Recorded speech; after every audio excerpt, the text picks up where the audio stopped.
Welcome to the 7th video in Making Joyce's. I turned James Joyce's Ulysses into a half marathon, and in this series I'm trying to film the running of that half marathon. Today I'm going to look at episode 6 of Ulysses, Hades, where Paddy Dignam's funeral cortege leaves from Newbridge Avenue, where I am now on the south side of the city, to travel to the north side to Glasnevin Cemetery.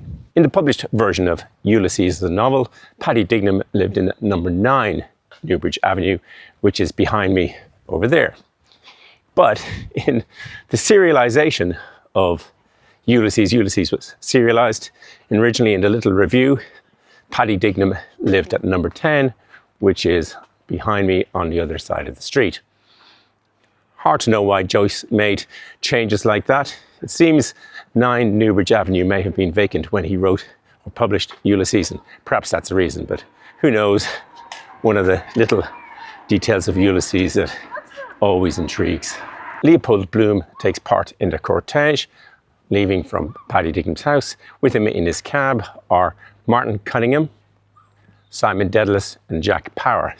Simon Dedalus is the father of Stephen Dedalus, and Bloom sees Stephen for the first time. He gets a fleeting glimpse of Stephen in the novel as they pass through Ringsend, and he also gets a fleeting view of blazes boiling as they go through the centre of Dublin.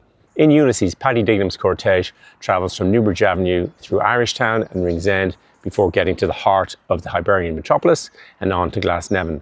We'll be following a slightly different route. We'll get to the same place, but the Newbridge Avenue abuts the River Dodder, and we will run down the side of the River Dodder. Joyce used the Odyssey by Homer as a framework. It's just that. It's a framework. It is a literary, not a literal translation. Joyce put flesh and bones on Homer's skeleton. Sometimes the references and use of language are subtle, sometimes they're more overt. Hades in Ulysses is the hero's descent to hell. There are 4 rivers of the underworld: Styx, Acheron, Cocytus and Phlegethon. We will cross 4 Dublin waterways on our journey: the River Dodder, the Grand Canal, the River Liffey and the Royal Canal. James Joyce's works drape all over Dublin. This stretch of the river is mentioned in Finnegan's Wake. We're going to turn to the left down Bath Avenue, and the next section of the River Dodder to the right is where the encounter from Dubliners takes place. We're heading towards Ringsend.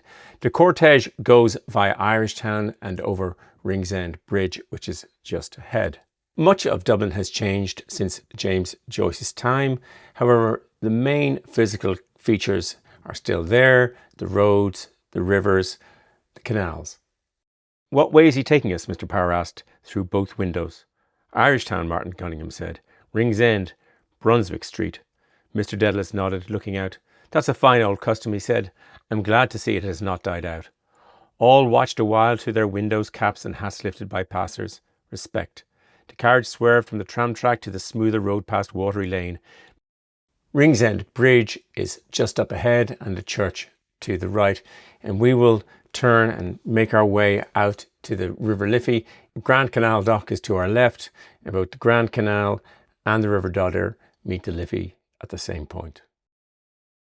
We don't follow the same route as the funeral cortege. They cross the Grand Canal at Grand Canal Dock. We cross it here at Mount Street Bridge, where the vice-regal cavalcade will cross in Wandering Rocks later in Ulysses. The Grand Canal is on the south side of Dublin City, and the Royal Canal is on the north side. We will cross the River Liffey just like the cortege did across O'Connell Bridge. And just like Paddy Dignam's cortege, we won't be stopping. Crossguns Bridge, the Royal Canal. Water rushed roaring through the sluices. A man stood on his dropping barge between clamps of turf. On the towpath by the loch, a slack tethered horse, aboard of the Bugaboo. Their eyes watched him. On the slow, weedy waterway he had floated on his raft coastward over Ireland, drawn by a haulage rope past beds of reeds, over slime, mud-choked bottles, carrion dogs. Athlone, Mullingar, Moy Valley. I could make a walking tour to see Millie by the canal, or cycle down. Hire some old crock. Safety. Wren had one the other day at the auction, but a lady's. Developing waterways. James McCann's hobby to row me o'er the ferry. Cheaper transit. By easy stages. Houseboats. Camping out. Also hearses. To heaven by water. Perhaps I will without writing. Come as a surprise, Leixlip Clonsilla, dropping down lock by lock to Dublin, with turf from the Midland bogs. Salute.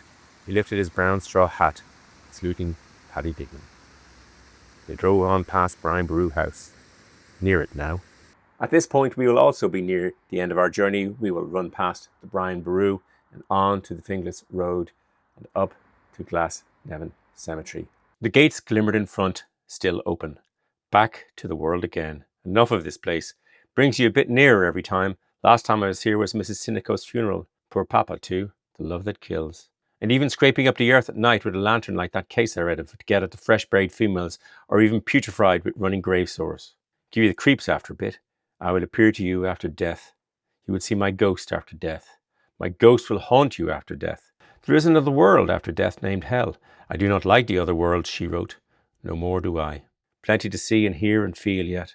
Feel live, warm beings near you. Let them sleep in their maggoty beds. They're not going to get me this innings. Warm beds.